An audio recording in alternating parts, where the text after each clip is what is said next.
Halo guys, lama baru jumpa, saya Joget.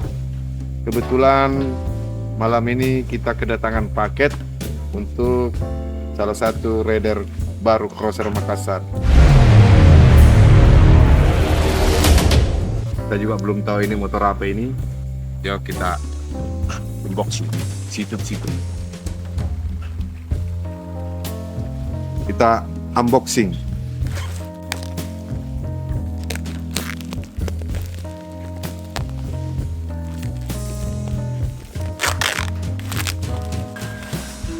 Dia memang goyang tapi sangat kokoh guys.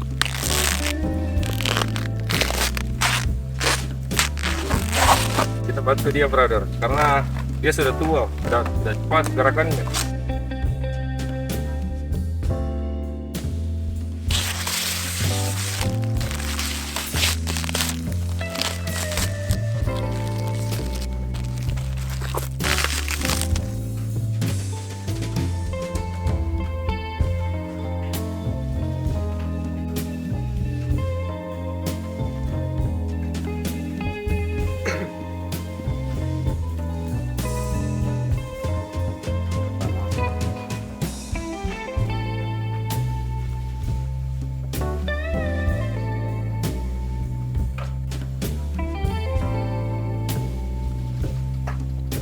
Bisa dipakai ini.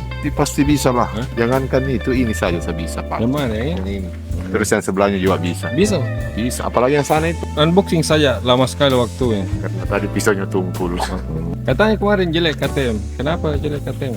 Harganya jelek. Jadi yang bilang ini jelek dipaksakan jadi munafik. Karena kenapa? Harganya mahal. Dia lumpur melipir, tidak tega turun di air. Apalagi kalau lihat sapi, tidak tega dekat-dekat dari sapi. Padahal motor begini kan identik dengan lumpur, gunung, hutan, sungai. Kira-kira tega lepas motor kalau turun di jurang? Kalau bukan saya punya motor tega. Oke teman-teman, bagaimana pendapat kalian semua kalau saya memakai KLS 140? Bukan saya tidak suka brother, ini alasannya. Motornya kebesaran, bukan jelek. Karena motornya terlalu besar kalau saya yang pakai. Yes, dia terlalu kecil, hubungan kaki terlalu melengkung brother. Ya, KLS 140 disenangi oleh banyak orang karena bisa ditunggangi rider laki-laki, perempuan, dan poin utamanya ya karena ringan. Untuk saat ini di tahun 2026 semua orang berlomba-lomba KLS 140 nya seringan-ringan mungkin. Dari 2015 sampai 2024 bobot motor bagi saya itu tidak penting karena motor saya berat. Tapi lolos juga di tanjakan. Tergantung si pemilik dan tergantung si ridernya masing-masing. Pada intinya semua motor itu bagus, tergantung kita bisa kendalikan atau tidak, dan motor itu bisa jinak atau tidak. Itu yang utama.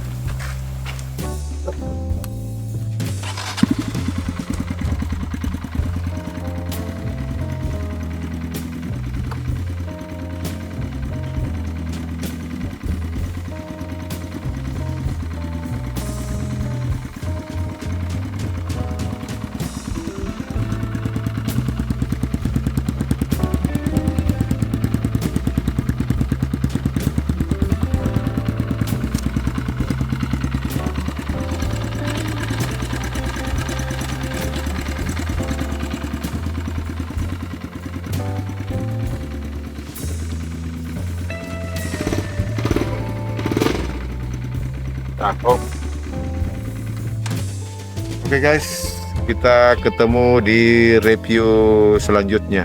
Mungkin yang ini, atau mungkin itu, atau mungkin sana itu. Kan tidak tahu motor apa sana itu. Kita jumpa di privat nanti.